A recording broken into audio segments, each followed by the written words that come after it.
فرمان مصطفیٰ صلی اللہ تعالی علیہ وآلہ وسلم، عجب یہ عربی ہے، اردو میں خود پسندی، عجب یعنی خود پسندی 70 سال کے اعمال برباد کرتی ہے، یعنی خود پسندی 70 برس کے اعمال کو برباد کرتی ہے۔ توجہ ہی نہیں ہوتی ہماری۔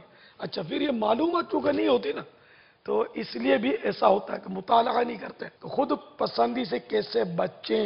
جب اپنے عمل میں عجب یعنی خود پسندی دیکھے تو یوں غور و فکر کرے کہ یقیناً میرا یہ عمل میرے بدن، میرے اعضاء اور میری طاقت و ارادے سے ہوا ہے، لیکن حقیقی طور پر اس میں میرا کوئی عمل دخل نہیں، بلکہ محض اللہ عز و جل کے پیدا کرنے اور اس کے فضل سے مجھے یہ توفیق ملی ہے۔ وہی تو ہے جس نے مجھے، میرے اعضاء کو اور میرے ارادے اور طاقت کو تخلیق فرمایا یعنی بنایا ہے، اور وہی رب ہے جس نے میرے اعضاء اور طاقت و ارادے کو حرکت کرنے کی قوت بخشی ہے۔ پھر میں کیسے خود پر یا اپنے عمل پر شیخی مار سکتا ہوں، حالانکہ میں توفیق الہی کے بغیر خود سے کھڑا بھی نہیں ہو سکتا۔ تو جب یہ یوں سوچے گا نا کہ یہ سب جو کچھ ہے